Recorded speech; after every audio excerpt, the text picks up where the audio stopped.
O julgamento que analisa se a chapa Dilma Temer cometeu abuso de poder na eleição de 2014 foi retomado na manhã de hoje com a discussão sobre as provas do processo. Vamos a Brasília ao vivo com a repórter Larissa Graciano, que acompanhou a sessão que acabou de ser interrompida, né, Larissa? Boa tarde.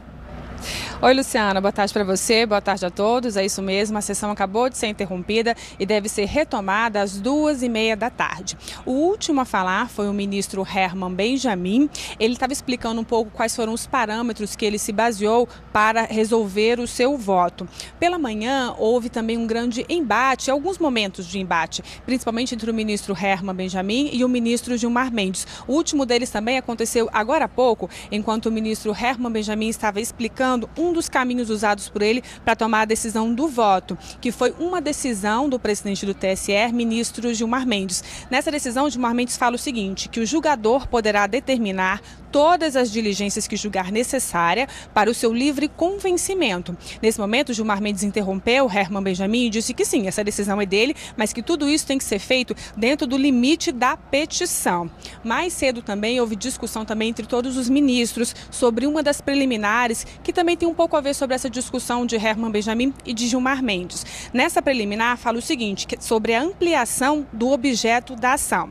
O ministro Fux, ele defendeu a inclusão dos testemunhos, os depoimentos dos executivos da Odebrecht, argumentando o seguinte, que o tribunal está diante de interesses transindividuais do povo e que o eleitor quer saber se as pessoas que foram eleitas tiveram conduta honesta. Já o ministro Napoleão Maia, ele discordou desse argumento do ministro Fux e disse que essa decisão de inserir no processo as delações da Odebrecht ultrapassa um pedido de investigação feito inicialmente pelo PSDB, que foi quem propôs a ação no TSE. Vamos ver agora o embate entre esses dois ministros.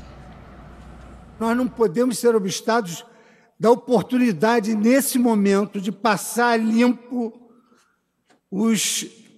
imediatamente esses fatos que, no meu modo de ver, são gravíssimos e que contaminaram, o ministro Gilmar deixou isso bem claro, contaminaram o processo eleitoral pelas chagas da corrupção, iludindo a legítima vontade do eleitor. O que estamos examinando aqui agora é a eleição de 14. É de essas perturbações, essas iniquidades praticadas na eleição de 14. E a pretexto de ampliar o objeto da ação, incluiu-se na inicial, como se estivesse transcrito nela, esse objeto. E, Luciana, o ministro Herman Benjamin, que também é relator desse processo, ele também se manifestou durante a manhã nessa discussão das preliminares. Ele perguntou a opinião dos colegas que se mostraram contrários às testemunhas. Ele disse se a Odebrecht poderia ou não ser investigada e quais os depoimentos deveriam ser tomados nesse processo. Herman disse ainda que não deixará de apresentar os fatos obtidos com as investigações. O ministro Napoleão Maia disse que isso pode ser feito, mas em outra ação. E o ministro Tarcísio Vieira concordou com o ministro Napoleão e justificou que os dados trazidos pelas delações da Odebrecht não têm relação com as alegações do processo que está em julgamento. A ministra Rosa Weber discordou e disse que as novas provas não devem ser excluídas do processo.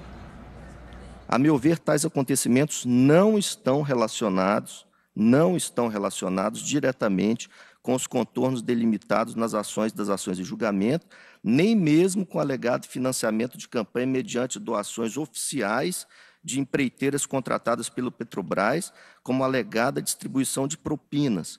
Cuidam, na verdade, de novas causas de pedir que não podem ser introduzidas nas ações em curso, primeiramente em virtude da regra da estabilização da demanda. Da Constituição Federal se extrai que somente as provas ilícitas devem ser retiradas do processo. Assim, a prova que não tem qualquer relação com o objeto da causa não é uma prova inadmissível, embora o juiz a deva rejeitar em homenagem ao princípio da proibição da prática de atos inúteis.